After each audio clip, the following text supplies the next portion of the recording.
गणपते नमः। ओम मध्यम चरित्र के विष्णु ऋषि महालक्ष्मी देवता उष्णिक छंद शाकंभरी शक्ति दुर्गा बीज वायु तत्व और यजुर्वेद स्वरूप हैं। श्री महालक्ष्मी की प्रसन्नता के लिए मध्यम चरित्र के पाठ में इसका विनियोग है। मैं कमल के आसन पर बैठी हुई प्रसन्न मुख वाली महिषासुर मर्दिनी भगवती महालक्ष्मी का भजन करता हूँ, जो अपने हाथों में अक्षमाला, फरसा, गदा, बाण, वज्र, पद्म, धनुष, कुंडिका, दंड, शक्ति, खड्ग, ढाल, शंख, घंटा, मधुपात्र, शूल, पाश और चक्र धारण करती हैं। ओम ह्रीम। ऋषि कहते हैं, पूर्व काल में देवताओं और असुरों में पूरे 100 वर्षों तक घोर संग्राम हुआ था। उसमें असुरों का स्वामी महिषासुर था और देवताओं के नायक इंद्र थे। उस युद्ध में देवताओं की सेना महाबली असुरों से परास्त हो गई। संपूर्ण देवताओं को जीतकर महिषासुर इंद्र बन बैठा। तब पराजित देवता प्रजापति ब्रह्मा जी को आगे करके उस स्थान पर गए जहां भगवान शंकर और विष्णु विराजमान थे। देवताओं ने महिषासुर के पराक्रम तथा अपनी पराजय का यथावत वृत्तांत उन दोनों देवेश्वरों से विस्तार पूर्वक कह सुनाया। वे बोले, भगवान महिषासुर सूर्य, इंद्र, अग्नि, वायु, चंद्रमा, यम, वरुण तथा अन्य देवताओं के भी अधिकार छीनकर स्वयं ही सबका अधिष्ठाता बन बैठा है। उस दुरात्मा महिष ने समस्त देवताओं को स्वर्ग से निकाल दिया है। अब वे मनुष्यों की भांति पृथ्वी पर विचरते हैं। दैत्यों की यह सारी करतूत हमने आप लोगों से कह सुनाई। अब हम आपकी ही शरण में आए हैं, उसके वध का कोई उपाय सोचिए। इस प्रकार देवताओं के वचन सुनकर भगवान विष्णु और शिव ने दैत्यों पर बड़ा क्रोध किया। उनकी भवें तन गई और मुंह टेढ़ा हो गया। तब अत्यंत क्रोध में भरे हुए चक्रपाणी श्री विष्णु के मुख से एक महान तेज प्रकट हुआ। इसी प्रकार ब्रह्मा, शंकर तथा इंद्र आदि अन्यान्य देवताओं के शरीर से भी बड़ा भारी तेज निकला। वह सब मिलकर एक हो गया। महान तेज का वह पुंज जाज्वल्यमान पर्वत सा जान पड़ा। देवताओं ने देखा, वहाँ उसकी ज्वालाएं संपूर्ण दिशाओं में व्याप्त हो रही थीं। संपूर्ण देवताओं के शरीर से प्रकट हुए उस तेज की कहीं तुलना नहीं थी। एकत्रित होने पर वह एक नारी के रूप में परिणित हो गया और अपने प्रकाश से तीनों लोकों में व्याप्त जान पड़ा। भगवान शंकर का जो तेज था उससे उस देवी का मुख प्रकट हुआ। यमराज के तेज से उसके सिर में बाल निकल आए। श्री विष्णु भगवान के तेज से उसकी भुजाएं उत्पन्न हुई। वरुण के तेज से दोनों स्तनों का और इंद्र के तेज से मध्य भाग का प्रादुर्भाव हुआ। वरुण के तेज से जंघा और पिंडली तथा पृथ्वी के तेज से नितंब भाग प्रकट हुआ। ब्रह्मा के तेज से दोनों चरण और सूर्य के तेज से उसकी अंगुलियां हुई। वसुओं के तेज से हाथों की अंगुलियां और कुबेर के तेज से नासिका प्रकट हुई। उस देवी के दांत प्रजापति के तेज से और 3 नेत्र अग्नि के तेज से प्रकट हुए थे। उसकी भवें संध्या की और कान वायु के तेज से उत्पन्न हुए थे। इसी प्रकार अन्य देवताओं के तेज से भी उस कल्याणमयी देवी का आविर्भाव हुआ। तदनंतर समस्त देवताओं के तेज पुंज से प्रकट हुई देवी को देखकर महिषासुर के सताए हुए देवता बहुत प्रसन्न हुए। पिनाकधारी भगवान शंकर ने अपने शूल से एक शूल निकालकर उन्हें दिया। फिर भगवान विष्णु ने भी अपने चक्र से चक्र उत्पन्न करके भगवती को अर्पण किया। भवानी भी वरुण ने भी शंख भेंट किया। अग्नि ने उन्हें शक्ति दी और धनुष और वायु ने धनुष तथा बाण से भरे हुए 2 तरकस प्रदान किए। सहस्त्र नेत्रों वाले देवराज इंद्र ने अपने वज्र से वज्र उत्पन्न करके दिया और ऐरावत हाथी से उतारकर एक घंटा भी प्रदान किया। यमराज ने कालदंड से दंड, वरुण ने पाश, प्रजापति ने स्फटिक काक्ष की माला तथा ब्रह्मा जी ने कमंडल भेंट किया। सूर्य ने देवी के समस्त रोमकूपों में अपनी किरणों का तेज भर दिया। काल ने उन्हें चमकती हुई ढाल और तलवार दी। क्षीर समुद्र ने उज्ज्वल हार तथा कभी जीर्ण न होने वाले 2 दिव्य वस्त्र भेंट किए। साथ ही उन्होंने दिव्य चूड़ामणि, 2 कुंडल, कड़े, उज्ज्वल अर्धचंद्र, सब बाहुओं के लिए केयूर, दोनों चरणों के लिए निर्मल नुपुर, गले की सुंदर हंसली और सब अंगुलियों में पहनने के लिए रत्नों से बनी अंगूठियां भी दी। विश्वकर्मा ने उन्हें अत्यंत निर्मल फरसा भेंट किया। साथ ही अनेक प्रकार के अस्त्र और अभेद कवच दिए। इनके सिवा मस्तक और वक्षस्थल पर धारण करने के लिए कभी न कुमलाने वाले कमलों की मालाएं दी। जलध ने उन्हें सुंदर कमल का फूल भेंट किया। हिमालय ने सवारी के लिए सिंह तथा भांति भांति के रत्न समर्पित किए। धनाध्यक्ष कुबेर ने मधु से भरा पानपात्र दिया तथा संपूर्ण नागों के राजा शेष ने, जो इस पृथ्वी को धारण करते हैं, उन्हें बहुमूल्य मणियों से भूषित नागहार भेंट किया। इसी प्रकार अन्य देवताओं ने भी आभूषणों और अस्त्र शस्त्र देकर देवी का सम्मान किया। तत्पश्चात उन्होंने बारंबार अट्ठास पूर्वक उच्च स्वर से गर्जना की। उनके भयंकर नाद से संपूर्ण आकाश गूंज उठा। देवी का वह उच्च स्वर से, अत्यंत उच्च स्वर से किया हुआ सिंहनाद कहीं समा न सका। आकाश उसके सामने लघु प्रतीत होने लगा। उससे बड़े जोर की प्रतिध्वनि उत्पन्न हुई, जिससे संपूर्ण विश्व में हलचल मच गई और समुद्र कांप उठे, पृथ्वी डोलने लगी और समस्त पर्वत हिलने लगे। उस समय देवताओं ने अत्यंत प्रसन्नता के साथ सिंहवाहिनी भवानी से कहा, देवी तुम्हारी जय हो जय। साथ ही महर्षियों ने भक्ति भाव से विनम्र होकर उनका स्तवन किया। संपूर्ण त्रिलोकी को क्षोभग्रस्त देख दैत्यगण अपनी समस्त सेना को कवच आदि से सुसज्जित कर हाथ में हथियार ले सहसा उठकर खड़े हो गए। उस समय महिषासुर ने बड़े क्रोध में आकर कहा, आ यह क्या हो रहा है। फिर वह संपूर्ण असुरों से घिरकर उस सिंहनाद की ओर लक्ष्य करके दौड़ा और आगे पहुंचकर उसने देवी को देखा, जो अपने प्रभाव से तीनों लोकों को प्रकाशित कर रही थी। उनके चरणों के भार से पृथ्वी दबी जा रही थी, माथे के मुकुट से आकाश में रेखा सी खींच रही थी। तब वे अपने धनुष की टंकार से सातों पातालों को क्षुब्ध किए देती थी तथा वे अपने धनुष की टंकार से सातों पातालों को क्षुब्ध किए देती थी। देवी अपनी हजारों भुजाओं से संपूर्ण दिशाओं को आच्छादित करके खड़े थी। तदनंतर उनके साथ दैत्यों का युद्ध छिड़ गया। नाना प्रकार के अस्त्र शस्त्रों के प्रहार से संपूर्ण दिशाएं उद्भासित होने लगी। चिछुर नामक महान असुर महिषासुर का सेना नायक था। वह देवी के साथ युद्ध करने लगा। अन्य दैत्यों की चतुरंगिणी सेना साथ लेकर चांवर भीड़ लड़ने लगा। 60,000 रथियों के साथ आकर उदग्र नामक महादैत्य ने लोहा लिया। 1 करोड़ रथियों को साथ लेकर महाहनु नामक दैत्य युद्ध करने लगा, जिसके रोए तलवार के समान तीखे थे। वह असिलोमा नामक महादैत्य 5 करोड़ रथी सैनिकों सहित युद्ध में आ डटा। 60 लाख रथियों से घिरा हुआ वास्कल नामक दैत्य भी उस युद्ध में लड़ने लगा। परिवारित नामक राक्षस हाथी सवार और घुड़ सवारों के अनेक दलों तथा 1 करोड़ रथियों की सेना लेकर युद्ध करने लगा। विड़ाल नामक दैत्य 5 अरब रथियों से घेरकर लोहा लेने लगा। इनके अतिरिक्त और भी हजारों महादैत्य रथ, हाथी और घोड़ों की सेना साथ लेकर वहां देवी के साथ युद्ध करने लगे। स्वयं महिषासुर उस रणभूमि में कोटि कोटि सहस्त्र रथ, हाथी और घोड़ों की सेना से घिरा हुआ खड़ा था। वे दैत्य देवी के साथ तोमर, भिंदीपाल, शक्ति, मूसल, खड़ग, परशु और पट्टी आदि अस्त्र शस्त्रों का प्रहार करते हुए युद्ध कर रहे थे। कुछ दैत्यों ने उन पर शक्ति का प्रहार किया, कुछ लोगों ने पास फेंके तथा कुछ दूसरे दैत्यों ने खड्ग प्रहार करके देवी को मार डालने का उद्योग किया। देवी ने भी क्रोध में भरकर खेल खेल में ही अपने अस्त्र शस्त्रों की वर्षा करके दैत्यों के वे समस्त अस्त्र शस्त्र काट डाले। उनके मुख पर परिश्रम या थकावट का रंच मात्र भी चिन्ह नहीं था। देवता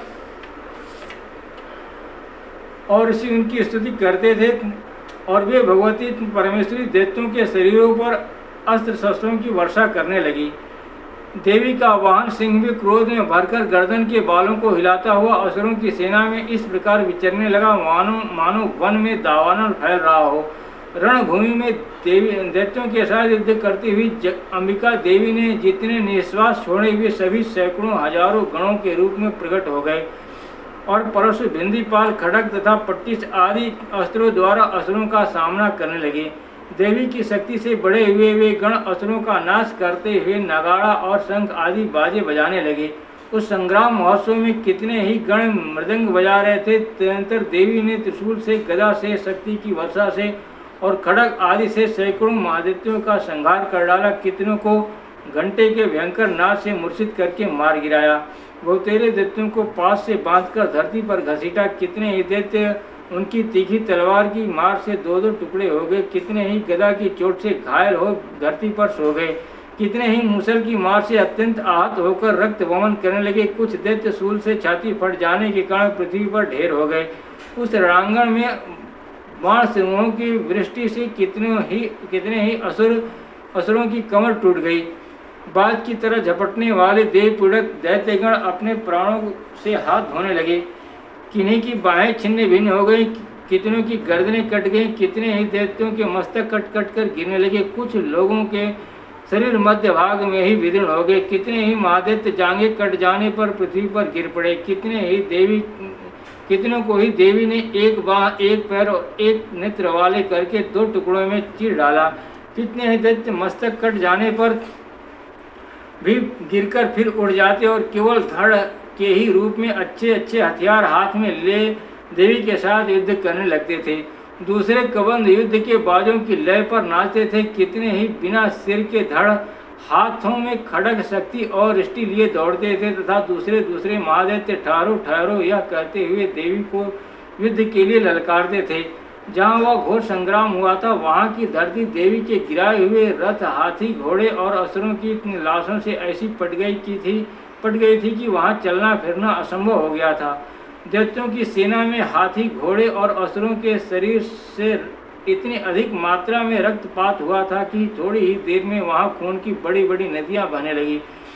जगदम्बा ने असुरों की विशाल सेना को क्षण भर में नष्ट कर दिया, ठीक उसी तरह जैसे तृण और काठ के भारी ढेर को आग कुछ ही क्षण में भस्म कर देती है। और वह सिंह भी गर्दन के बालों को हिला हिलाकर जोर जोर से गर्जना करता हुआ दैत्यों के शरीरों से अपने मानो उनके प्राण चुन लेता था।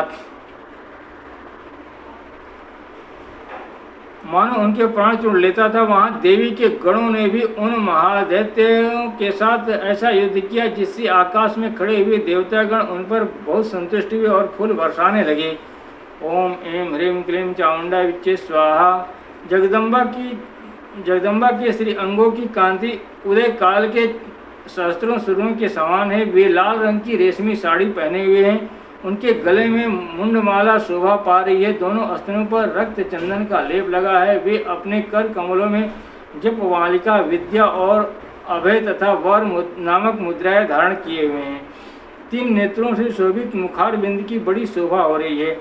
उनके मस्तक पर चंद्रमा के साथ ही रत्नमय मुकुट बंधा है तथा वे कमल के आसन पर विराजमान है। ऐसी देवी को मैं भक्तिपूर्वक प्रणाम करता हूँ। ऋषि कहते हैं, दैत्यों की सेना को इस प्रकार तहस नहस होते देख महादैत्य सेनापति चिछुर क्रोध में भरकर अंबिका देवी से युद्ध करने के लिए आगे बढ़ा। वह असुर रणभूमि में देवी के ऊपर इस प्रकार बाणों की वर्षा करने लगा जैसे बादल मेरुगिरी के शिखर पर पानी की धार वर्षा रहा हो। तब देवी ने अपने बाणों से उसके बाण समूहों को अनायास ही काटकर उसके घोड़ों और सारथी को भी मार डाला। साथ ही उसके धनुष और अत्यंत ऊंची ध्वजा को भी तत्काल काट गिराया। धनुष कट जाने पर उसके अंगों को अपने बाणों से बीन डाला। धनुष, रथ, घोड़े और सारथी के नष्ट हो जाने पर वह असुर ढाल और तलवार लेकर देवी की ओर दौड़ा। उसने तीखी धार वाली तलवार से सिंह के मस्तक पर चोट करके देवी की भी बाईं भुजा में बड़े वेग से प्रहार किया। राजन, देवी की बांह पर पहुंचते ही वह तलवार टूट गई। फिर तो क्रोध में लाल आंखें करके उस राक्षस ने शूल हाथ में लिया और उसे उस महादैत्य ने भगवती भद्रकाली के ऊपर चलाया। वह शूल आकाश से गिरते हुए सूर्य मंडल की भांति अपने तेज से प्रज्वलित हो उठा। उस शूल को अपनी ओर आते देख देवी ने भी शूल का प्रहार किया। उससे राक्षस के शूल के सैकड़ों टुकड़े हो गए। साथ ही महादैत्य चिछुर की भी धज्जियां उड़ गईं। वह प्राणों से हाथ धो बैठा। महिषासुर के सेनापति उस महापराक्रमी चिछुर के मारे जाने पर देवताओं को पीड़ा देने वाला चांवर हाथी पर चढ़कर आया। उसने भी देवी के ऊपर शक्ति का प्रहार किया, किंतु जगदम्बा ने उसे अपने हुंकार से ही आहत एवं निष्प्रभ करके तत्काल पृथ्वी पर गिरा दिया। शक्ति टूटकर गिरी हुई देख चांवर को बड़ा क्रोध हुआ। अब उसने शूल चलाया, किंतु देवी ने उसे भी अपने बाणों द्वारा काट डाला। इतने में ही देवी का सिंह उछलकर हाथी के मस्तक पर चढ़ बैठा और उस दैत्य के साथ खूब जोर लगाकर बाहु युद्ध करने लगा। वे दोनों लड़ते लड़ते हाथी से पृथ्वी पर आ गए और अत्यंत क्रोध में भरकर एक दूसरे पर बड़े भयंकर प्रहार करते हुए लड़ने लगे। तदंतर सिंह बड़े वेग से आकाश की ओर उछला और उधर से गिरते समय उसने पंजों की मार से चांवर का सिर धड़ से अलग कर दिया। इसी प्रकार उदग्र भी शिला और विच आदि की मार खाकर रणभूमि में देवी के हाथ से मारा गया तथा कराल भी दांतों, मुक्कों और थप्पड़ों की चोट से धाराशायी हो गया। क्रोध में भरी हुई देवी ने गदा की चोट से उद्धत का कचूमर निकाल दिया, भिंदी पाल से वास्कल को तथा बाणों से ताम्र और अंधक को मौत के घाट उतार दिया। 3 नेत्रों वाली परमेश्वरी ने त्रिशूल से उग्रा से उग्रवीर और महाहनु नामक दैत्य को मार डाला। तलवार की चोट से बिडाल के मस्तक को धड़ से काट गिराया। दुर्धर और दुर्मुख इन दोनों को भी अपने बाणों से यमलोक भेज दिया। इस प्रकार अपनी सेना का संहार होता देख महिषासुर ने भैंसे का रूप धारण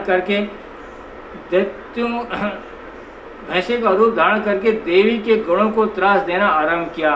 किन्हीं को थुथुन से मारकर, किन्हीं के ऊपर खुरों का प्रहार करके, किन्हीं को पूंछ से चोट पहुंचाकर, कुछ को सींगों से विदीर्ण करके, कुछ गणों को वेग से, किन्हीं को सिंहनाद से, कुछ को चक्कर देकर और कितनों को निश्वास वायु के झोंके से धाराशायी कर दिया। इस प्रकार गणों की सेना को गिराकर वह असुर महादेवी के सिंह को मारने के लिए झपटा। इससे जगदम्बा को बड़ा क्रोध हुआ। उधर महापराक्रमी महिषासुर भी क्रोध में भरकर धरती को खुरों से खोदने लगा तथा अपने सींगों से ऊंचे ऊंचे पर्वतों को उठाकर फेंकने और गरजने लगा। उसके वेग से चक्कर देने के कारण पृथ्वी क्षुब्ध होकर फटने लगी। उसकी पूंछ से टकराकर समुद्र सब ओर से धरती को डुबोने लगा। हिलते हुए सिंहों के आघात से विदीर्ण होकर बादलों के टुकड़े टुकड़े हो गए। उसके श्वास की प्रचंड वायु के वेग से उड़े हुए सैकड़ों पर्वत आकाश से गिरने लगे। इस प्रकार क्रोध में भरे हुए उस महादैत्य को अपनी ओर आते देख चंडिका ने उसका वध करने के लिए महान क्रोध किया। उन्होंने पास फेंककर उस महान असुर को बांध लिया। उस महासंग्राम में बध जाने पर उसने भैंसे का रूप त्याग दिया और तत्काल सिंह के रूप में वह प्रकट हो गया। उस अवस्था में जगदम्बा ज्यों ही उसका मस्तक काटने के लिए उद्यत हुई, तो ही वह खड्गधारी पुरुष के रूप में दिखाई देने लगा।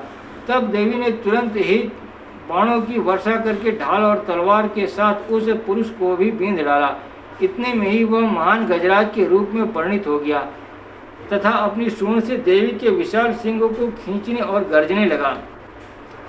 खींचते समय देवी ने तलवार से उसकी सूंड काट डाली। तब उस महादैत्य ने पुनः भैंसे का शरीर धारण कर लिया और पहले की ही भांति चराचर प्राणियों सहित तीनों लोकों को व्याकुल करने लगा।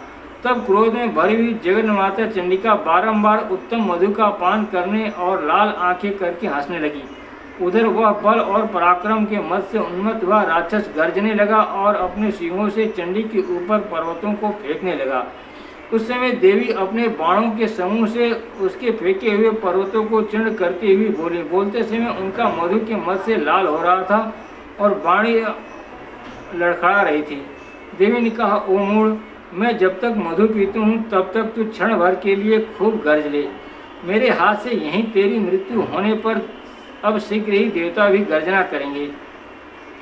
इसी कहते हैं। यूं कहकर देवी उछली और उस महादैत्य के ऊपर चढ़ गई।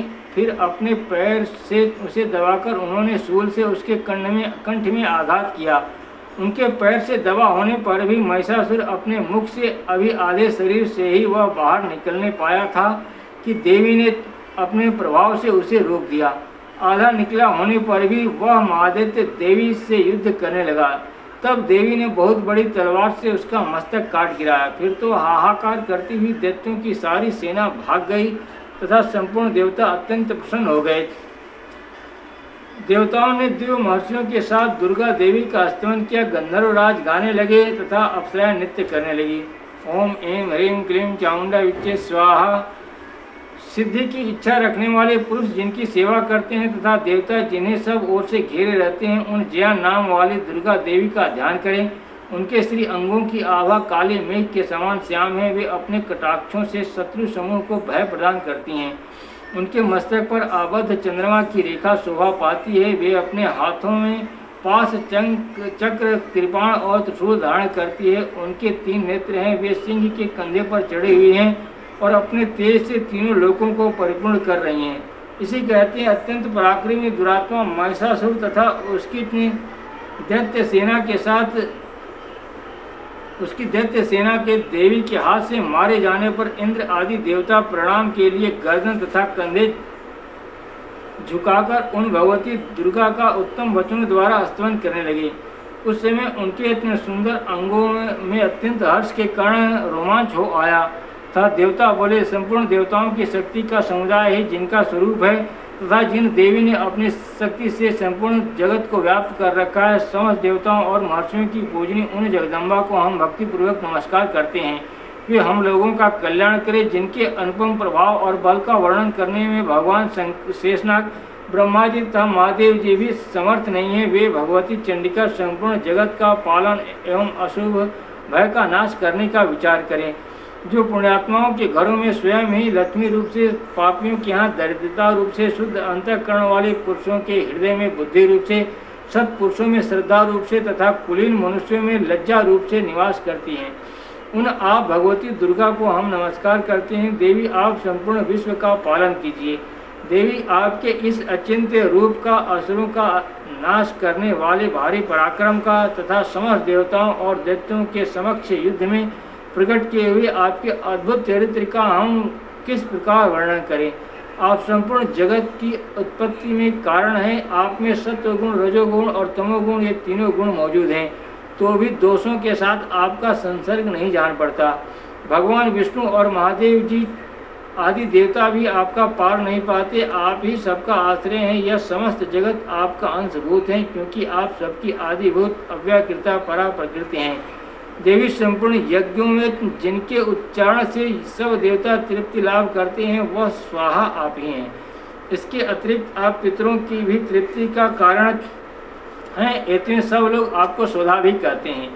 देवी, जो मोक्ष की प्राप्ति का साधन है, अचिंत्य महाव्रत स्वरूप है, समस्त दैत्यों से रहित जितेंद्रिय तत्व को ही सार वस्तु मानने वाले तथा मोक्ष की अभिलाषा रखने वाले मुनिजन जिसका अभ्यास करते हैं, वे भगवती परा विद्या आप ही हैं। आप शब्द स्वरूपा हैं। अत्यंत निर्मल ऋग्वेद, यजुर्वेद और उद्गीत के मनोहर पदों के पाठ से युक्त सामवेद का भी आधार आप ही हैं। आप देवी त्रयी, तीनों वेद और भगवती छहों ऐश्वर्यों से युक्त हैं। इस विश्व की उत्पत्ति और पालन के लिए आप ही वार्ता, खेती एवं आजीविका के रूप में प्रकट हुई हैं। आप संपूर्ण जगत की घोर पीड़ा का नाश करने वाली हैं। देवी, जिससे समस्त शास्त्रों के सार का ज्ञान होता है, वह मेधा शक्ति आप ही हैं। दुर्गम भवसागर से पार उतारने वाली नौका रूप दुर्गा देवी भी आप ही हैं। आपकी कहीं भी आसक्ति नहीं है। कैटव के शत्रु भगवान विष्णु के वक्ष स्थल में एकमात्र निवास करने वाली भगवती लक्ष्मी तथा भगवान चंद्रशेखर द्वारा सम्मानित गौरी देवी भी आप ही हैं। आपका मुख मंद मुस्कान से शोभित निर्मल पूर्ण चंद्रमा के बिंब का अनुकरण करने वाला और उत्तम स्वर्ण की मनोहर कांति से कमनीय है, तो भी उसे देखकर महिषासुर को क्रोध हुआ और सहसा उसने उस पर प्रहार कर दिया। यह बड़े आश्चर्य की बात है। देवी, वही मुख जब क्रोध से युक्त होने पर उदय काल के चंद्रमा की भांति लाल और तनी हुई भौहों के कारण विकराल उठा, तब उसे देखकर जो महिषासुर के प्राण तुरंत नहीं निकल गए, यह उससे भी बढ़कर आश्चर्य की बात है। क्योंकि क्रोध में भरे हुए यमराज को देखकर भला कौन जीवित रह सकता है। देवी, आप प्रसन्न हो। परमात्म स्वरूपा, आपके प्रसन्न होने पर जगत का अभ्युदय होता है और क्रोध में भर जाने पर आप तत्काल ही कितने कुलों का सर्वनाश कर डालती हैं। यह बात अभी अभ्युदय में आई है, क्योंकि महिषासुर की यह विशाल सेना क्षण भर में आपके कोप से नष्ट हो गई है। सदा अभ्युदय प्रदान करने वाली आप जिन पर प्रसन्न रहती हैं, वे ही देश में सम्मानित हैं। उन्हीं को धन और यश की प्राप्ति होती है। उन्हीं का धर्म कभी शिथिल नहीं होता तथा वे ही अपने हृष्ट पुष्ट स्त्री पुत्र और भृत्यों के साथ धन्य माने जाते हैं। देवी, आपकी ही कृपा से पुण्यात्मा पुरुष प्रतिदिन अत्यंत श्रद्धापूर्वक सदा सब प्रकार के धर्मानुकूल कर्म करता है और उसके प्रभाव से स्वर्ग लोक में जाता है। इसलिए आप तीनों लोकों में निश्चय ही मनोवांछित फल देने वाली हैं।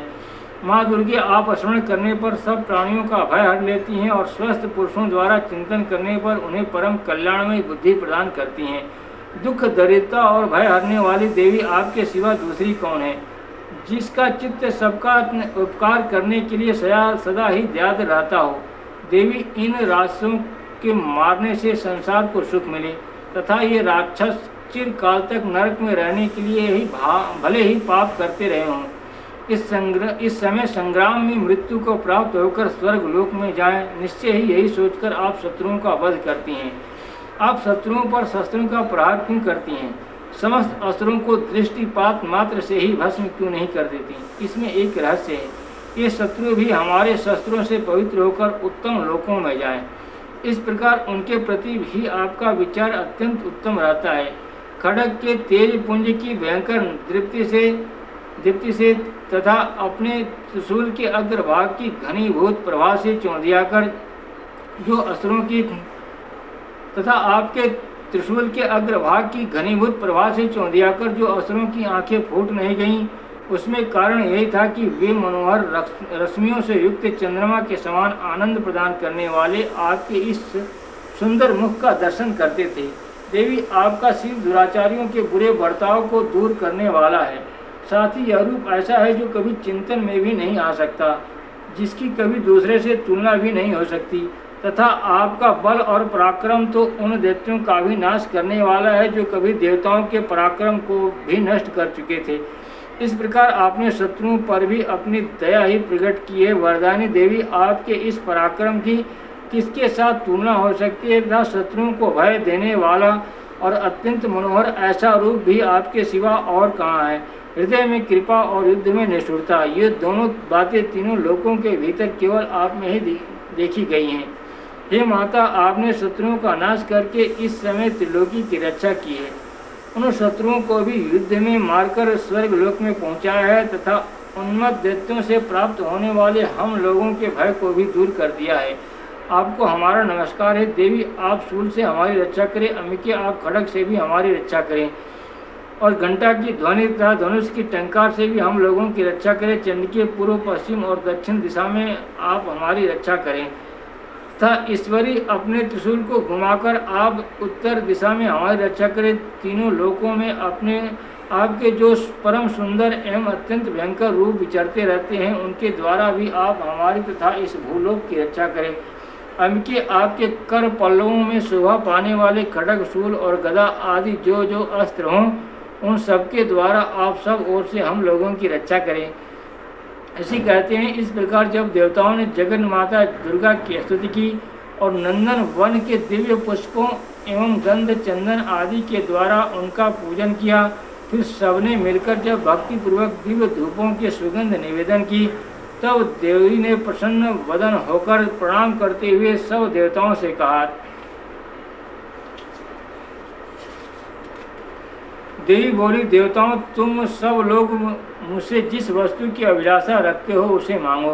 देवता बोले, भगवती ने हमारी सब इच्छा पूर्ण कर दी, अब कुछ भी बाकी नहीं है, क्योंकि हमारा यह शत्रु महिषासुर मारा गया। महेश्वरी, इतने पर भी यदि आप हमें और वर देना चाहती हैं तो हम जब जब आपका स्मरण करें तब तब आप दर्शन देकर हम लोगों के महान संकट दूर कर दिया करें तथा प्रसन्न मुखी अंबिके, जो मनुष्य इन स्तोत्रों द्वारा आपकी स्तुति करे उसे वित्त, समृद्धि और वैभव देने के साथ ही उसकी धन और स्त्री आदि संपत्ति को भी बढ़ाने के लिए आप सदा हम पर प्रसन्न रहें। इसी कहते हैं। राजन, देवताओं ने जब अपने तथा जगत के कल्याण के लिए भद्रकाली को इस प्रकार प्रसन्न किया, तब वे तथास्तु कहकर वहीं अंतर ध्यान हो गईं। गोपाल, इस प्रकार पूर्व काल में तीनों लोकों का हित चाहने वाली देवी जिस प्रकार देवताओं के शरीर से प्रकट हुई थी, वह सब कथा मैंने कह सुनाई। अब पुनः देवताओं का उपकार करने वाली वे देवी दुष्ट दैत्यों तथा शुंभ का वध कर एवं सब लोगों की रक्षा करने के लिए गौरी देवी के शरीर से जिस प्रकार प्रकट हुई थी, वह सब प्रसंग मेरे मुँह से सुनो। मैं उसका तुमसे यथावत वर्णन करता हूँ। ओम ओम ऐं ह्रीं क्लीं चामुंडा विच्चे स्वाहा। ओम ऐं ह्रीं क्लीं चामुंडा विच्चे स्वाहा।